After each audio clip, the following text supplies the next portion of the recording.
د اسلام څخه مخکې ښځه څونه مظلومه وله.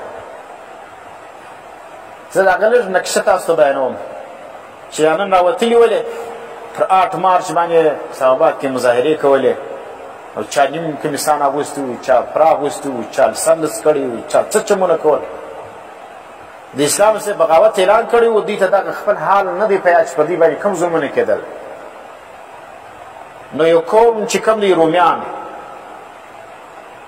غلبت الروم تی ویلی دی. دا روم قوم چې کوم دی دا ډېر پخوانی قوم دی. قرآن هم د هغه تذکره کړې ده. نو دا روم والا چې کوم دی د دې نظریه دا وله چې ښځه چې کوم ده دا مشترکه ده په مابین کې د ټولو انسانانو. دا د قوم ملک دی. دا نو مشترکه سوله نو هر سړی دې څه استفاده کولی شي.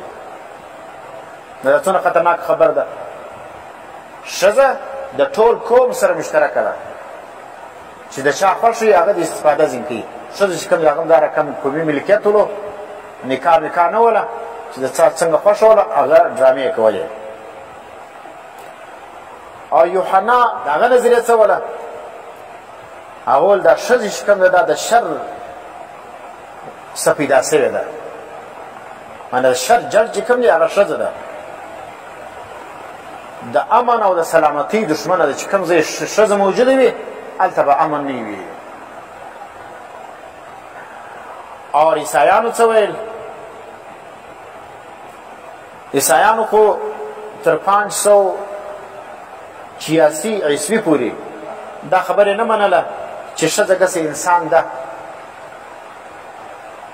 انسان څه کوي؟ حیوان هم نه بلله.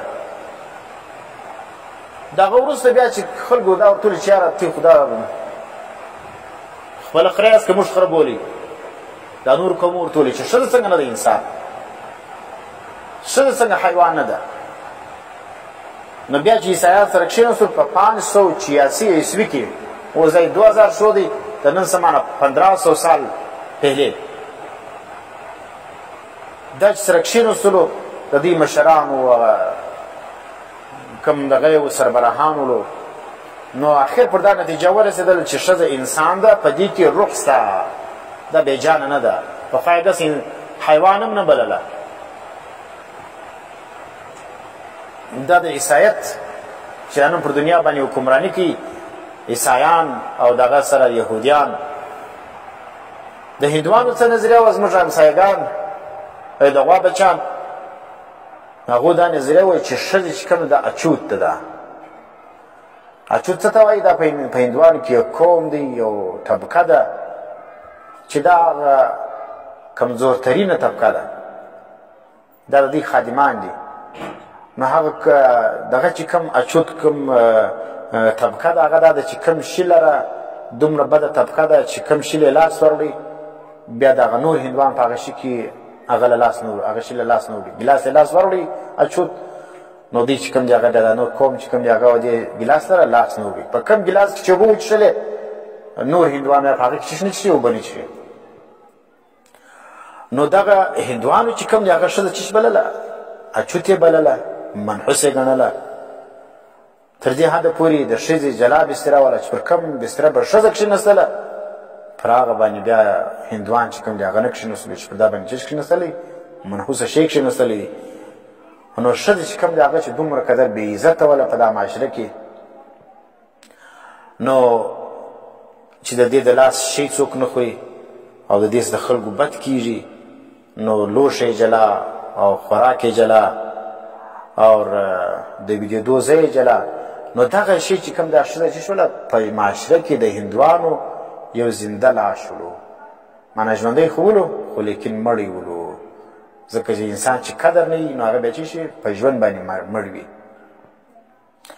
نو دا مې چې د مخ د قومو حالات ولو چې د ښځو سره څه دغه کول. او جاهلیت والا خو تاسو معلوم ولو چې موږ راته دا سورة البقره کې وویلې چې جنا کمره کې به یې وتړله او بیا خاص کر د حیضو په شپو کې چې کوم هغه به یې ټوکړه ډوډۍ ورغورځوله خونې لره، دروازه یې پسې رابنده کړې وله.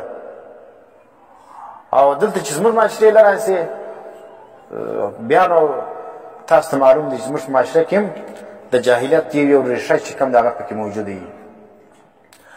نو چا چې کوم دی هغه د یهودیانو یو نظریه په مخ اخیستی، چا چې کوم دی د عیسایانو ده، چا د هندوانو ده، چا د کومه دغه چې کوم دی هغه په دغه اخیستی. لیکن اسلام چې کوم دی هغه تاسو موږ د سورة النساء وویله، سورة البقره مې وویله چې ښځه سمه بادشاه جوړه کړې ده. نو ښځې لر پکار دی چې نه د یهودیانو د نصاراو دغه د ازادۍ نارې ووایي او نه چې کوم دی هغه دومره قدر تجاوز وکړي لکه څنګه چې دا جدید تعلیم یافته خلک دي یا دا ښځې دي چې هغه بالکل د کورنیو د معاشرې د میړو د سړیو د پلارو د ورورو د دې څه وکړي د بغاوت اعلان وکړي. نو نه به دا بغاوت کوي او نه چې کوم دی هغه رقم ظلم جایز دی چې سره کوم پخواني قومونو په ښځو باندې کوي. تو ګوري الرجالو نارینه چې دي قوامون، قوام څه ته وایي؟ د مبالغه صیغه ده، دا جمع د قوام ده. قوام څه ته وایي؟ سرپرست ته وایي او نگران ته وایي. دا رقم چې څه ته وایي؟ مصلح ته وایي چې معنا دی د هغو اصلاح کوي، د هغو سرپرستي کوي، د هغو نگراني کوي. نو چې نگران وي هغه به څه شي؟ لوړ وي په مرتبه کې. نو نارینه چې کوم دي دا نگرانان دي او دا چې کوم دي اصلاح کوونکي دي، دا سرپرستان دي پر چا باندې؟ پر ښځو باندې. مسلطونه معنا دا مسلط سوي دي. چا پر مسلط کړي دي؟ الله پر مسلط کړي دي. علی النساء پر ښځو باندې یؤدبونهن